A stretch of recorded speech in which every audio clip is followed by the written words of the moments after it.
किसी ने बड़ी खास बात कही है कि हमेशा सकारात्मक सोचिए और फिर देखिए उसका नतीजा। नमस्कार मित्रों, मैं हूं डॉक्टर रामजी भाई। आपके लिए एक छोटी सी कहानी लेकर आया हूं। एक व्यक्ति काफी दिनों से चिंतित चल रहा था, जिसके कारण वह काफी तनाव में रहने लगा था। वह इस बात से परेशान था कि घर के सारे खर्चे उसे ही उठाने पड़ते हैं। पूरे परिवार की जिम्मेदारी उसी के ऊपर है। किसी न किसी रिश्तेदार का उसके यहाँ आना जाना लगा ही रहता है। उसे बहुत ज्यादा इनकम टैक्स भी देना पड़ता है, आदि आदि। इन्हीं बातों को सोचकर वो काफी परेशान रहता था। अपने बच्चों और पत्नी से किसी न किसी बात पर झगड़ता रहता था। एक दिन उसका बेटा पास आया और बोला, पिताजी मेरे स्कूल का होमवर्क करा दीजिए। तो उसने बेटे को डांट कर भगा दिया। लेकिन जब थोड़ी देर बाद उसका गुस्सा शांत हुआ तो वो बेटे के पास गया तो देखा कि बेटा सोया हुआ है और उसके हाथ में होमवर्क की कॉपी है। उसने कॉपी लेकर देखी तो होमवर्क किया हुआ था। जैसे ही उसने कॉपी नीचे रखनी चाही तो उसकी नज़र होमवर्क के टाइटल पर पड़ी। होमवर्क का टाइटल था, वो चीज़ें जो हमें शुरू में अच्छी नहीं लगती लेकिन बाद में अच्छी ही होती हैं।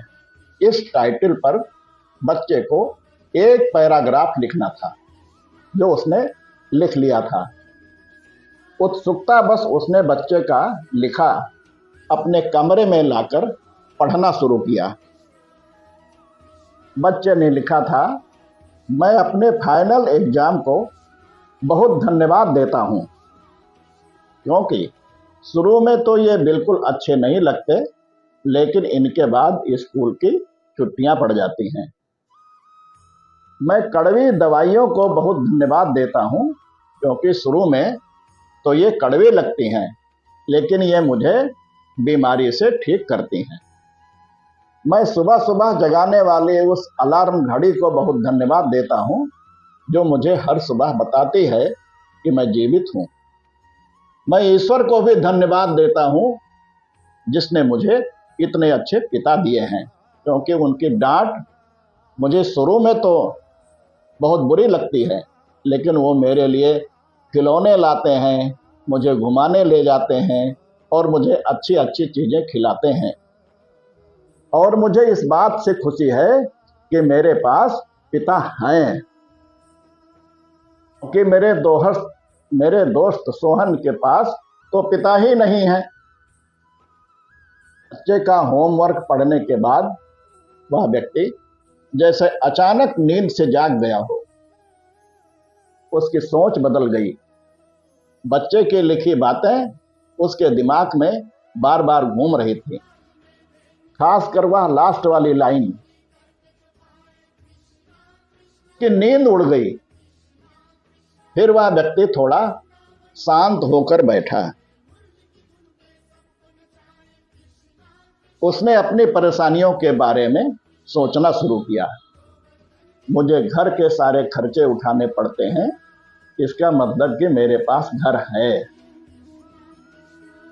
ईश्वर की कृपा से मैं उन लोगों से बेहतर स्थिति में हूं जिनके पास घर ही नहीं है।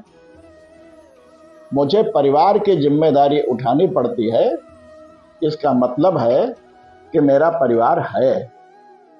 मैं दुनिया में अकेला नहीं हूं और ईश्वर की कृपा से मैं उन लोगों से ज़्यादा खुश नसीब हूं जिनके पास परिवार नहीं है और वो दुनिया में बिल्कुल अकेले हैं। मेरे यहाँ कोई न कोई मित्र रिश्तेदार आता जाता रहता है, इसका मतलब कि मेरी एक सामाजिक प्रतिष्ठा है और मेरे पास मेरे सुख दुख में साथ देने वाले लोग हैं।